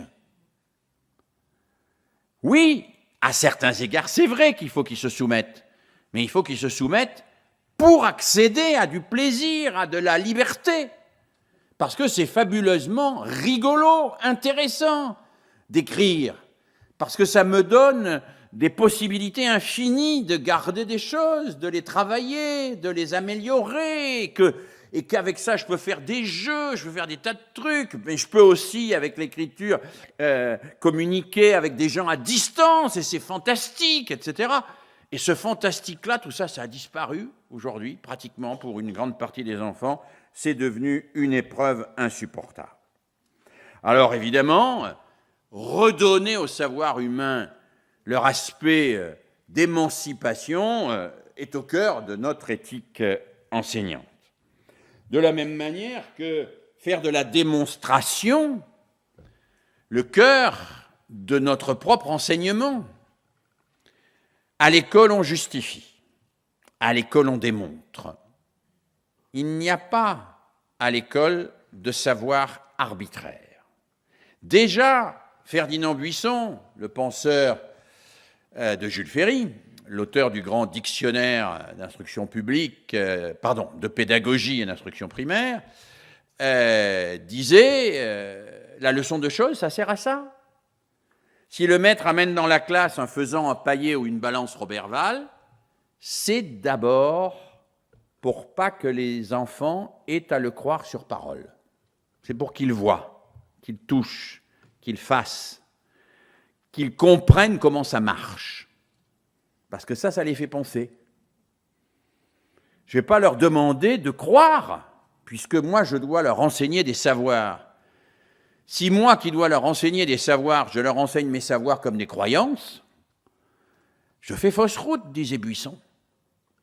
Enseigner des savoirs comme des savoirs, c'est au moins de temps en temps. Vous ne pouvez pas le faire peut-être tous les jours, ni tout le temps, ni surtout, mais assez suffisamment souvent ou assez régulièrement pour que l'élève sache et fait l'expérience que ce que vous lui transmettez comme savoir, ça se démontre. On pourrait continuer, hein. Une pratique qui me semble une pratique essentielle de la formation des sujets, c'est la pratique du débat. Mais un débat, c'est pas n'importe quoi. Et vous le savez sans doute, j'ai soutenu et je soutiens les initiatives autour des débats à visée philosophique, autour de tout ce travail de débat dans la classe, mais à condition, bien sûr, que ce débat soit autre chose qu'une discussion du café du commerce. Un débat, on en donne le sujet 3 à 4 jours avant pour que chacun puisse y réfléchir. Chacun arrive avec des notes, une documentation, il a travaillé. Chacun s'exprime et va jusqu'au bout. Celui qui anime le débat et donne la parole ne coupe pas la parole, contrairement aux journalistes à la télévision, à quelqu'un qui veut démontrer quelque chose et aller jusqu'au bout de sa démonstration. Hein? Et puis quand on veut prendre le contraire, quand on veut dire le contraire de ce qu'a dit quelqu'un, on commence d'abord par reformuler ce qu'il a dit pour vérifier qu'on a bien compris ce qu'il avait dit avant de dire le contraire. Sinon, on va vers des malentendus absolus. Tout cela s'apprend, tout cela se construit, tout cela fait penser. Prendre soin de la pensée par des dispositifs comme cela, il y en a une multitude d'autres qui vont sur cette désintrication du savoir et du croire, sur le travail sur le statut des discours, qu'est-ce qui relève du discours scientifique, qu'est-ce qui relève du discours d'opinion, par exemple. Tout cela, ça contribue à permettre l'émergence de la pensée. Et puis, je conclus, vous allez voir, pour aider le sujet à émerger, une attitude. Parce que il faut avoir un projet, il faut mettre en place des dispositifs, mais rien de cela ne remplace un comportement, une attitude qui est faite à la fois de bienveillance et d'exigence. Bienveillance et exigence. Et une attitude qui est capable de saisir à chaque instant la perche que nous tend l'enfant. Saisir à chaque instant la perche que nous tend l'enfant, y compris dans un mot maladroit, parfois même dans une agression. Quelle perche il nous tend là. Saisir le moment où les yeux pétillent, il a compris, et on s'y accroche, tu reformules, on explique, tu expliques aux autres, ils comprendront mieux comme ça. Saisir ça. Il y a une très belle nouvelle de François Mauriac que vous n'avez peut-être pas tous en tête, mais que je vous invite à lire. C'est un petit roman qui s'appelle Le Sagouin, qui raconte l'histoire d'un instituteur, M. Bordas, qui n'arrive pas à saisir le moment où un enfant lui dit pourtant, de manière cachée, à demi-mot, quelque chose d'essentiel. Et Mauriac dit cette phrase terrible. Monsieur Bordas ne pouvait pas entendre l'enfant qui ne demandait qu'une chose, c'est à être entendu, parce qu'il était trop occupé par son propre tumulte à lui.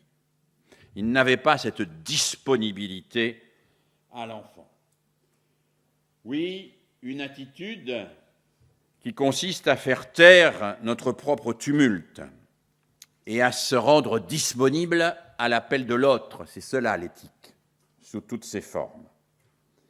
Alors j'ai cherché une définition de cette attitude et je l'ai trouvée sous la plume de Daniel Hamlin dans un texte assez ancien, mais qui m'est apparu, qui date des années 75, 80, 1900, hein, pas 1800. Je suis âgé, mais enfin... Hamlin qui dit « Cette attitude consiste à antécéder sans anticiper, à valoriser sans juger, à réguler sans régulariser. » Alors, c'est compliqué.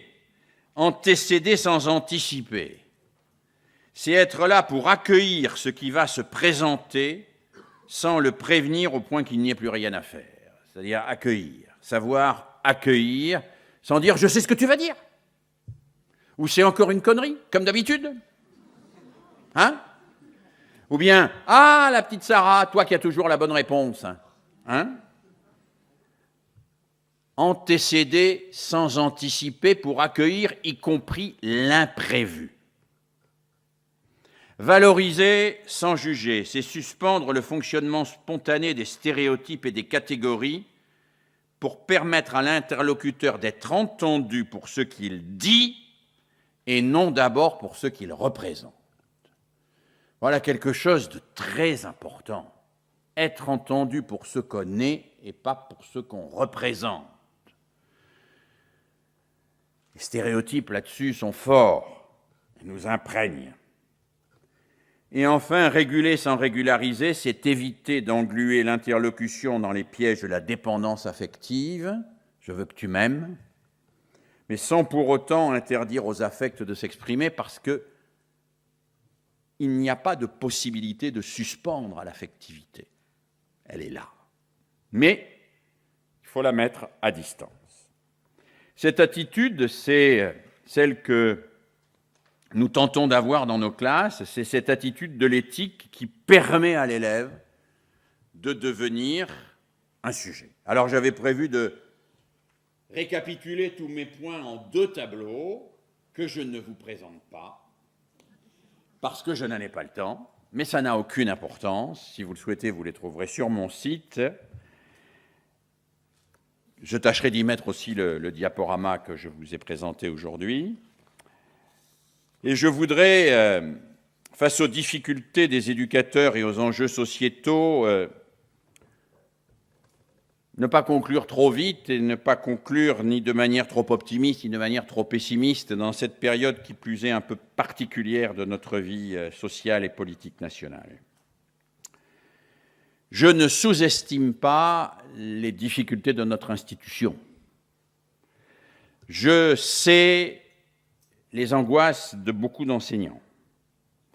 Je sais que dans un certain nombre de lieux, faire l'école, c'est pas la fête. Parce que la fête, c'est quand il n'y a pas école. Je sais à quel point, dans un certain nombre de zones dites d'éducation prioritaire, les moyens ne sont pas au rendez-vous autant qu'on l'espérerait, et à quel point aller en classe, c'est parfois franchir les portes de la classe, la peur au ventre. Je sais que nous vivons dans un univers que Adorno définissait comme entremêlant en permanence la barbarie et la civilisation. Alors, puisque nous sommes dans une période un peu particulière, je conclurai en donnant la parole à un auteur qui a le mérite de ne pas être dans l'actualité. C'est un Italien, et en plus, il est décédé. Il s'appelle Italo Calvino, qui conclut ainsi un de ses ouvrages qui s'appelle « Les villes invisibles ». N'y voyez aucune allusion à quoi que ce soit qui pourrait nous renvoyer à ce que nous vivons, mais voyez-y un appel à une forme de pessimisme réaliste et en même temps d'optimisme volontariste. L'enfer des vivants, dit Italo Calvino, n'est pas chose à venir. S'il y en a un, l'enfer, c'est celui qui est déjà là, l'enfer que nous habitons tous les jours, que nous formons d'être ensemble. Il y a 2 façons de ne pas en souffrir. Soit accepter l'enfer, en devenir une part au point de ne plus le voir. C'est la première façon. La seconde est risquée, elle demande une attention, un apprentissage continuel. Chercher et savoir reconnaître qui et quoi au milieu de l'enfer n'est pas l'enfer, et le faire durer, lui faire de la place. Alors, faute de mieux, dans des périodes turbulentes, faisons de la place à ceux qui créent de la pensée, à ceux qui créent du collectif, à ceux qui suscitent de la coopération et produit de la solidarité, c'est-à-dire à tout ce qui est civilisation contre toutes les formes de barbarie, C'est là, me semble-t-il, le projet qui unit fondamentalement l'éthique et l'éducation. Voilà, merci de votre attention.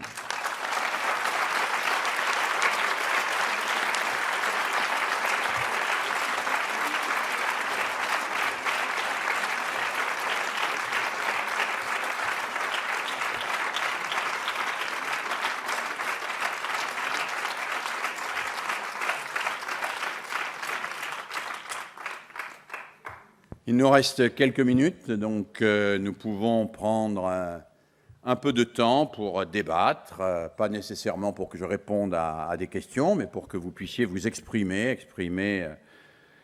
vos difficultés ou vos témoignages ou vos points de vue, surtout s'ils sont, bien sûr, des occasions et des moyens de nous faire penser ensemble. Donc voilà, il y a un micro que M. Rodriguez a entre les mains.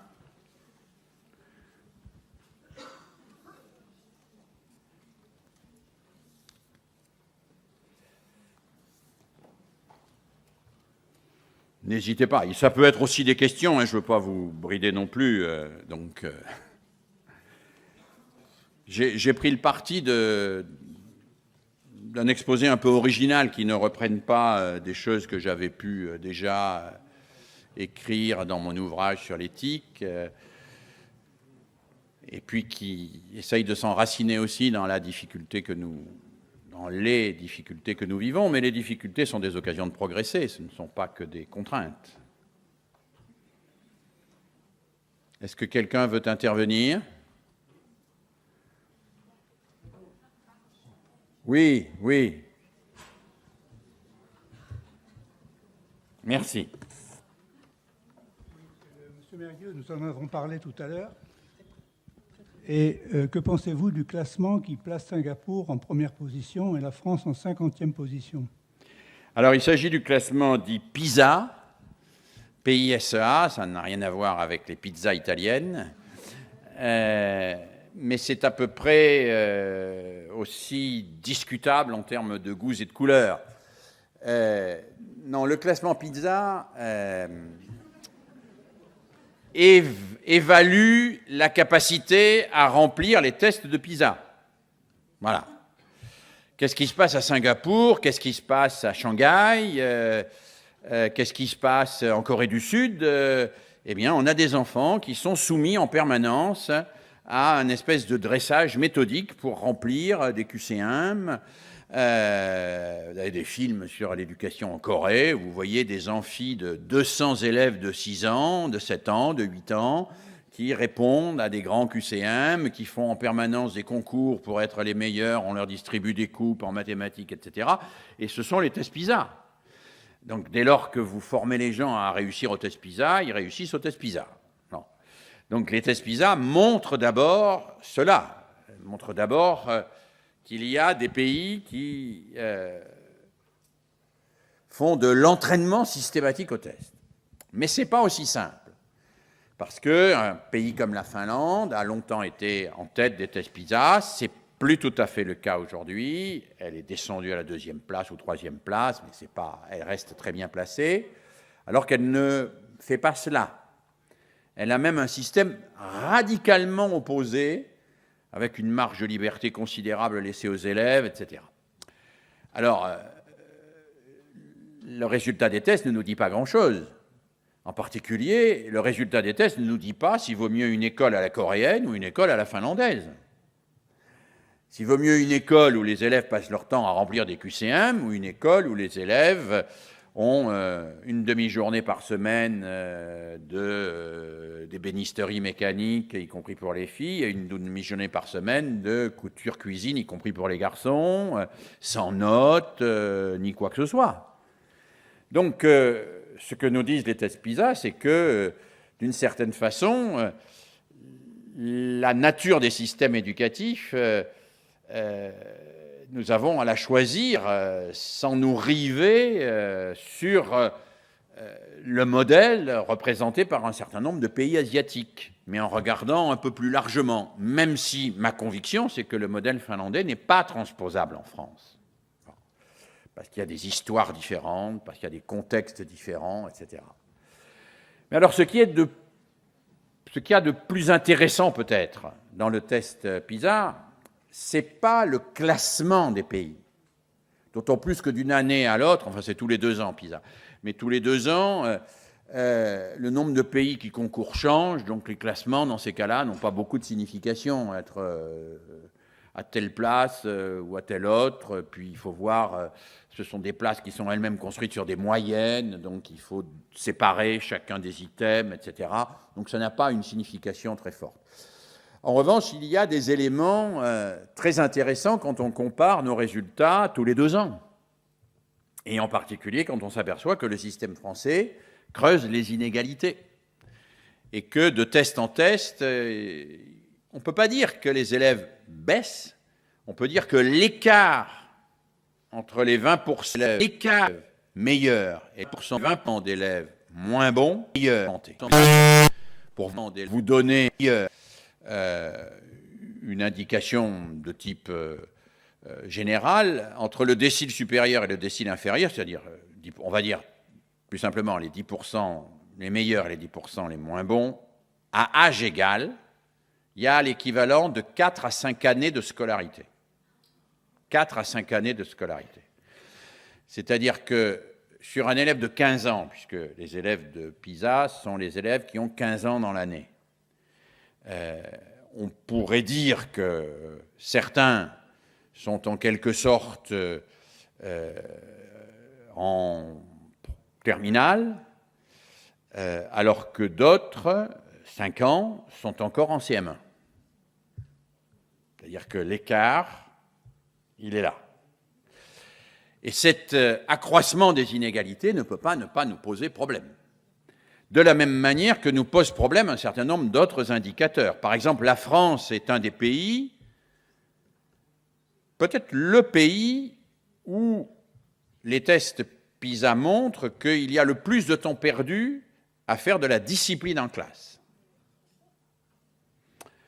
au détriment du temps d'enseignement. Les tests PISA montrent que nous sommes un des pays aussi où il y a des élèves qui ont le moins confiance en eux. Et les tests PISA montrent aussi que nous sommes un des pays où les élèves coopèrent le moins entre eux. Même dans des pays comme la Corée du Sud, où pourtant la concurrence est acharnée, il y a plus de coopération entre enfants que chez nous, d'entraide entre enfants, et entre enfants d'âges différents. Chez nous, on est enfermé dans un système qui n'a pas été créé par Jules Ferry, il ne faut pas confondre, hein, qui a été créé par Guizot, qui est le modèle dit simultané. Le modèle simultané, c'est le fait de penser qu'on enseigne bien qu'à des enfants du même âge, du même niveau, qui font tous la même chose en même temps. Ça, c'est le modèle simultané, qui faisait dire à Guizot que quand 2 enfants discutent entre eux, c'est qu'ils complotent contre le maître. Bon. Donc, il faut que les enfants soient du même âge, du même niveau, et fassent tous la même chose en même temps. C'est ce qu'on appelle le modèle simultané, issu de Jean-Baptiste de La Salle, que Guizot impose à la France en 1832 contre le modèle des écoles mutuelles, où on mélangeait les âges avec un système de moniteurs, où les plus grands s'occupaient des plus petits, etc. Quand Guizot impose le modèle simultané contre le modèle mutuel, il décrète d'une certaine manière un fonctionnement pyramidal, vertical de la classe, que d'ailleurs il veut reproduire au niveau national, puisque Guizot crée les inspecteurs. Il ne faut pas confondre, les inspecteurs ne sont pas une création de la République, c'est une création de la monarchie de Juillet. Bon, même si ce n'est pas infamant d'être créé par la monarchie de Juillet, il faut rendre à César ce qui est à César. Guizot crée aussi l'ancêtre du bulletin officiel de l'éducation nationale, qui s'appelle le Moniteur à l'époque, etc. Et il rêve d'une espèce d'éducation entièrement pyramidale, où, au bas de l'échelle, tous les élèves sont silencieux, côte à côte, posés côte à côte, et font la même chose en même temps parce qu'ils sont du même âge et du même niveau, et où l'interaction entre pairs est complètement écartée. Et notre pays est marqué profondément par ça. Nous traquons encore les classes uniques rurales quand elles sont multiniveaux pour faire des regroupements pédagogiques, Parce que nous sommes convaincus que plus les élèves sont semblables, plus ils apprennent mieux ensemble. C'est faux. Tout le monde sait que c'est faux. Tout le monde sait que l'entraide entre élèves de niveaux différents profite aussi bien aux forts qu'aux faibles. Aussi bien aux forts qu'aux faibles. Et tout le monde sait que le modèle d'élèves juxtaposés côte à côte, censés faire la même chose en même temps, ne marche pas. La preuve d'ailleurs qu'il ne marche pas, c'est qu'on ne cesse, pour le faire marcher, de lui rajouter en permanence une fonction qui est la fonction de détection-dérivation. C'est-à-dire que vous avez un ensemble de 24 élèves du même niveau, du même âge et qui doivent faire la même chose en même temps. Ceux qui ne font pas la même chose en même temps et qui ne sont pas capables, hop, on les détecte, pof, on les dérive. Allez, tu as un dispositif, un autre dispositif, un autre dispositif, un spécialiste de ceci, un spécialiste de cela, un spécialiste d'autre chose, et la classe devient le lieu où on évalue les élèves pour savoir s'ils ne seraient pas mieux ailleurs. Parce que cette homogénéité rêvée par Guizot, elle a peut-être été nécessaire à un moment de l'histoire, mais je pense qu'elle est aujourd'hui un obstacle majeur à l'évolution de notre système éducatif et à l'évolution de notre système social, parce qu'elle met l'entraide au banc. Et elle met l'entraide entre les générations au banc, en particulier au moment de ce qu'on appelle la socialisation secondaire. Je ne vais pas vous faire un cours de psychologie, mais on distingue chez l'enfant la socialisation primaire. C'est la socialisation du petit enfant, où c'est essentiellement le jeu qu'il joue. De la socialisation secondaire, qui intervient à la fin de l'enfance. Aujourd'hui, ça peut arriver dès le CE ou le CM. Ça dépend des garçons, des filles, des lieux, de tas de choses, et qui se développe dans l'adolescence. Or, dans la socialisation primaire, aujourd'hui, on ne donne rien à manger aux élèves. Rien. Nous, l'école, nous ne donnons rien. La socialisation... J'ai dit primaire, c'est secondaire. Hein. Vous avez rectifié. C'était pour voir si vous suivez, mais visiblement, là, tout le monde est fatigué, donc on va s'arrêter. Dans la socialisation secondaire, nous ne donnons rien en termes culturels et scolaires à manger aux élèves. Donc, toute leur socialisation secondaire, ils vont la faire sur d'autres critères, ailleurs. Sauf les filles, qui, elles, parlent de l'école entre elles, et qui s'entraident entre elles en dépit du fait qu'elles n'y sont pas enjointes, pour des raisons qui seraient trop longues d'expliquer et qui ne sont pas l'objet de ma conférence. C'est aussi une des raisons de l'écart majeur entre les filles et les garçons qui fracture le système scolaire aujourd'hui, puisque vous savez qu'un garçon cancre, une fille cancre y est devenue aussi rare qu'un garçon brillant, c'est-à-dire quasiment inexistante.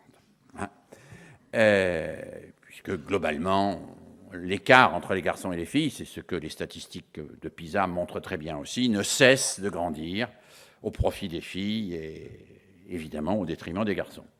Parce que les filles pratiquent la socialisation secondaire sur les objets scolaires. C'est-à-dire qu'elles se téléphonent, elles discutent, elles s'entraident, elles s'expliquent entre elles. Et celles qui font cela réussissent encore mieux que les autres. Mais nous avons mis au banc la socialisation secondaire sur l'école. Donc il ne faut pas se plaindre qu'ils aillent faire autre chose quand ils sont ensemble. Puisque l'entraide, nous la bannissons. La socialisation secondaire, nous la mettons. Et donc la coopération dont on parlait, dès lors qu'elle n'est pas au cœur même de l'école, dès lors qu'on n'en fait pas une valeur centrale de nos pratiques pédagogiques, dès lors qu'elle reste l'apanage de quelques activités périscolaires,